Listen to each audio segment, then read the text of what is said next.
Usa ka mayong gabi mga angkol ug mga auntie, tugutin sad ko ninyong mga katahuran. Magandang gabi sa iyo, Sho! Ayan, hello po sa ating mga kabisyo. Ayan, good evening, mayong gabi po. At welcome na naman po sa ating programa. Ako po si Totoy Bato at ang ating programa ay Totoy na Lang. Kumastamos naman po? Ayan, ngayon po ay araw ng Miyerkules. Hindi ako sigurado, no? Yung Miyerkules nga mga kabisyo.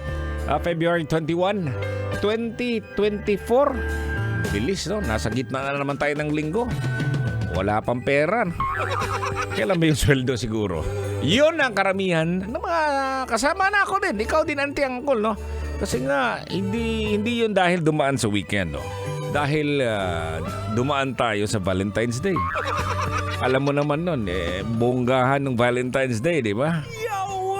Oh, especially ikaw, Col. Siyempre, magpa-galante kunyari, no? Kunyari may pera. Andyan si auntie, no? Oy, the awards, oh. Mayaman yung boyfriend ko, mayaman yung mister ko.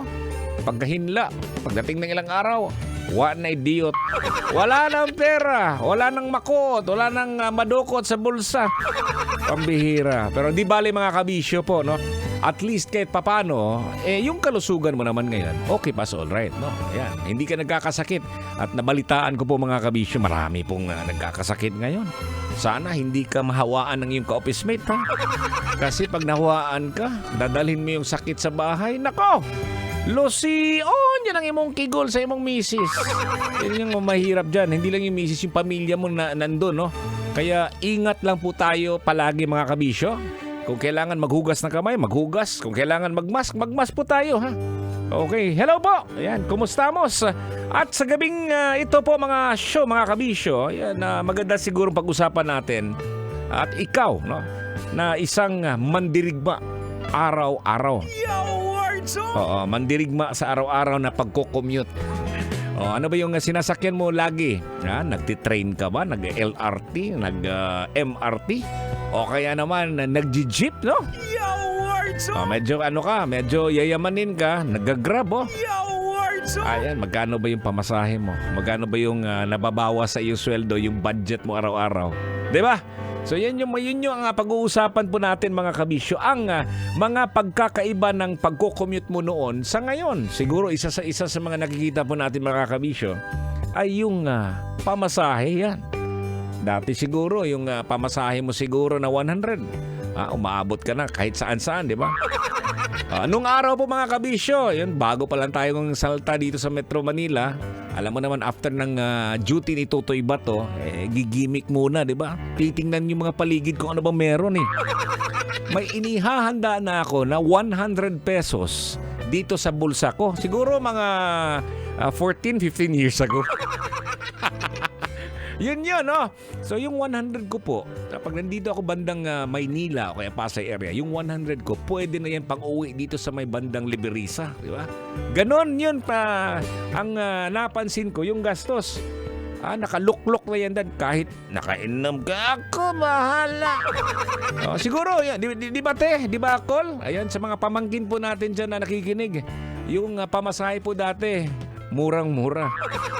Totoo yan. So, ngayon, ewan ko lang kung saan makakarating yung 100 pesos mo. Nung isang araw sumakay nga ako ng habal-habal. Hindi ko alam na habal-habal pala yun eh. May nagsabi sa akin dito ako sa may bandang Bundia. Hindi ko nire-recommend yan kasi illegal po yan mga kabisyo. Hindi ko alam eh. So sir, saan ka ba sir? Nagko-commute ako kasi yung sasakyan ko may problema. Sabi sa akin nung doon sa gilid, sir dito ka na sir, hatid kita. Saan ka ba sir? Sabi ko, Star City. Tapos sabi niya sa akin, ano na sir, 100 lang. Sabi ko, ang lapit lang, 100. Pero hindi na ako kumibo kasi akala ko kasi legal yun eh. Pero hindi natin, shout out pala ha sa mga, yung mga angkas driver ng mga legal ha. Joyride, Move It, yan. Hello po sa inyo.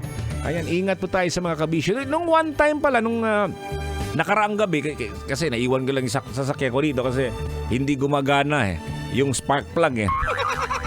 Sumakay ako ng motorcycle rider. Ang bilis pala mga kabisyo pag uwi ko. Oo. Kaya lang sakit yung kigol ko. Pero alam mo mga kabisyo, siguro sa panahon namin, nung araw siguro, no, kung meron lang itong mga motorcycle riding app siguro.